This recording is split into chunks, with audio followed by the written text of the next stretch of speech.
let me see if I need to finish reading. It says certain devotees offer as oblations in the fire of inner control their powers of hearing and other senses.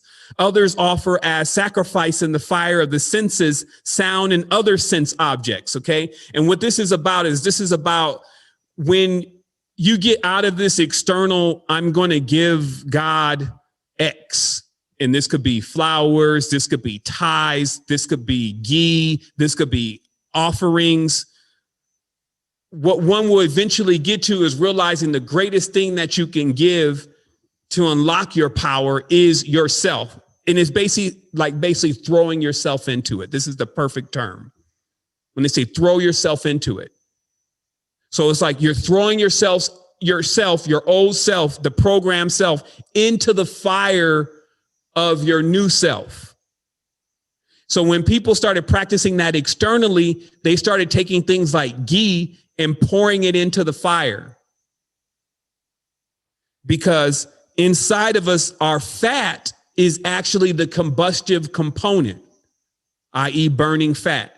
So that fat is actually like, you take a piece of fat or a piece of grease and you throw it on the fire, it has some combustion in it, right? So all the fat lodged in your body is actually power or energy that has not been combusted.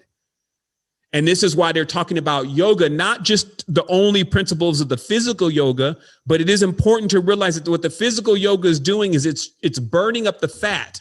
And what you're supposed to be doing is you're supposed to have your mind clear enough to keep basically honoring yourself with the fat that you're burning off during these, during this practice, right? And in this practice, it talks about how, and me and Andrew, he actually was talking about this today, and I thought it was really enlightening. So I'll share it with you. He was reading that. So when you first start doing the yoga, now working out is different. Going to the gym is different because you have a lot of weights there. And so you can keep getting harder and harder. You can really reach where you can't get anywhere beyond a certain point in the gym because there's 1,000 pounds there. But the real workout is actually with your own body because you're supposed to be able to maneuver your own body really without getting tired.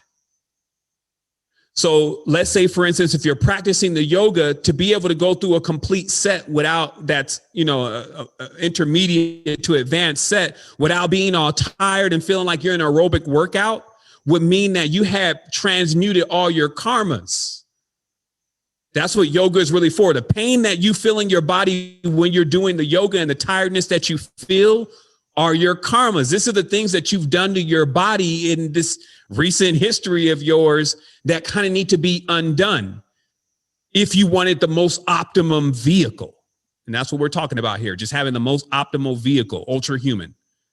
And this is why, like Paramahamsa Yogananda and a few others are on record that when they died stretched out. Like instead of most people, their hands go like this when they die like this, stretched out, stretching it, stretching it out, like releasing completely.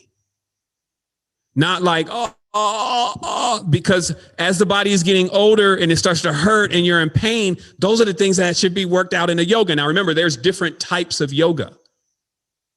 But the most clearest aspect of understanding what I'm saying is to understand that you honor up the fat or the fire, the basically the fuel of yourself into yourself.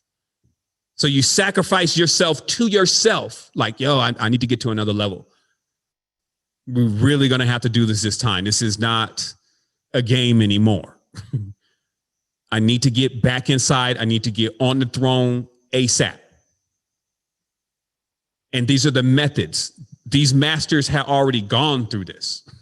It's like you got folks, the only thing they could do is repeat this. And then, of course, this is the map, and the map is not the terrain. So this means that there is a necessity for having beings around you that are either also going through the process or been through a part of the process before. This part of the Bhagavad that we were reading, this entire, I think it was verse 25 all the way through, was really hinting to is that some people, they they would take again the ghee and they throw it all in the fire, and they got the flowers and they got all these different things, while you could get a devotee that will come in with nothing and know that everything that they're offering is really themselves, and be able to reach that great attainment just from knowing that it doesn't matter how much ghee we dump on this fire. It doesn't matter how many flowers that we actually bring. The ultimate thing that you can give is actually yourself, to throw yourself into it.